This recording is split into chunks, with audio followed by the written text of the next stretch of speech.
Today, we're diving into a dark chapter of history, one that many corporations would rather you not know about. We're uncovering the top 16 corporations that built their empires on the backs of enslaved Africans. Now, you might be thinking, hold on, slavery was abolished ages ago, right? And yes, you'd be right. But the tendrils of this horrific practice are very much woven into the fabric of some of the biggest corporations we know today. These weren't just bystanders. We're talking about companies that directly profited from the enslavement of human beings. From banks financing slave ships to insurance companies underwriting human beings as property, the depth of their complicity is truly appalling. And the kicker? Many of these corporations are still around today, raking in massive profits. So buckle up as we unearth this hidden history, naming names and connecting the dots between the past and the present. Because understanding where these corporations came from is not about dwelling on the past. It's about demanding accountability and justice in the present.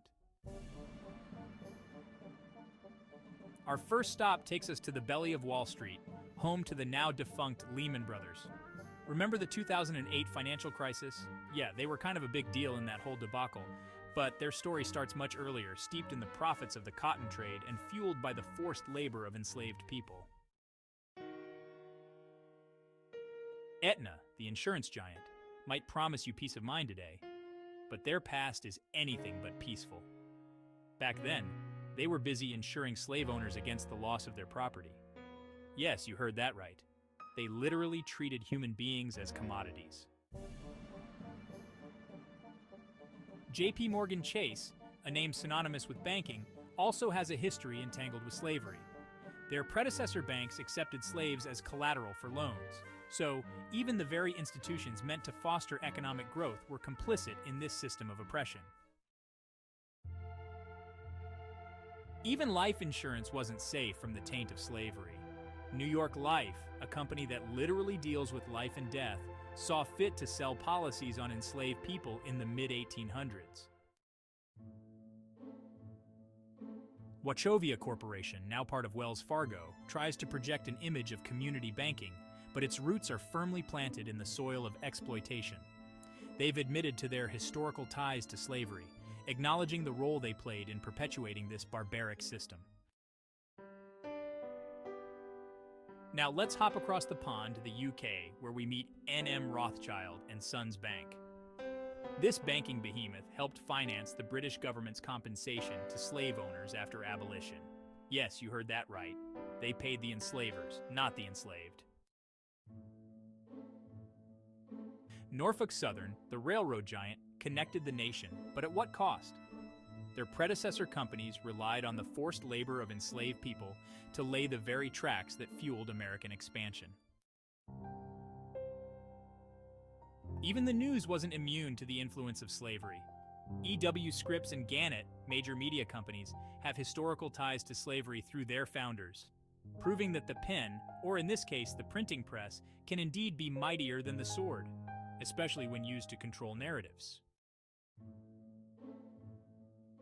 Fleet Boston, now part of Bank of America, has a founder whose fortune was built on the backs of enslaved Africans. It's a stark reminder that the ghosts of slavery still haunt the halls of some of the most powerful financial institutions in the world. CSX, another major railroad company, also has a past intertwined with slavery. Their predecessor companies used enslaved labor to construct the railroads that connected the nation, reaping enormous profits from this system of forced labor.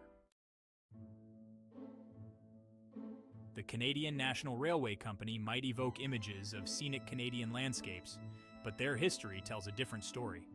Their predecessor companies benefited from the use of enslaved labor, proving that the stain of slavery knows no borders.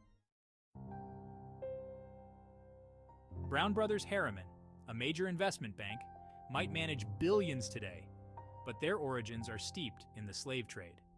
They profited from the buying and selling of human beings, cementing their place in a dark chapter of financial history. Brooks Brothers, the epitome of American style, has a past that's far from fashionable. They sold clothing made from cotton produced by enslaved people, directly benefiting from the forced labor that fueled the Southern economy. Barclays Bank, a global financial giant, has deep-rooted connections to the transatlantic slave trade.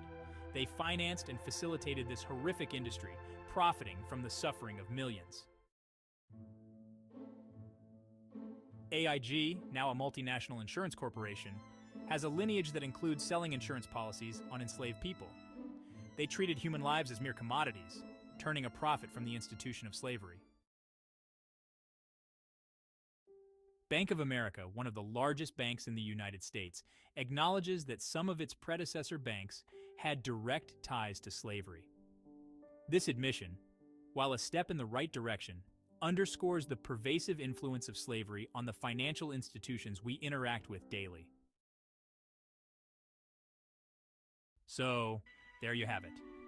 16 corporations, some still thriving today, whose origins are steeped in the horrors of slavery. It's a sobering reminder that the past is never truly past, especially when its legacy continues to cast a long shadow over the present. It's crucial to remember and acknowledge these dark chapters of history to ensure we learn from them and strive for a more just and equitable future. Because ignoring the past won't make it disappear. In fact, it allows the injustices to perpetuate in new and insidious ways. This isn't about cancel culture or erasing history. It's about accountability, reparations, and a commitment to dismantle the systemic racism that continues to plague our society. Because only then can we truly say that we've learned from the mistakes of the past and are building a future where everyone has the opportunity to thrive.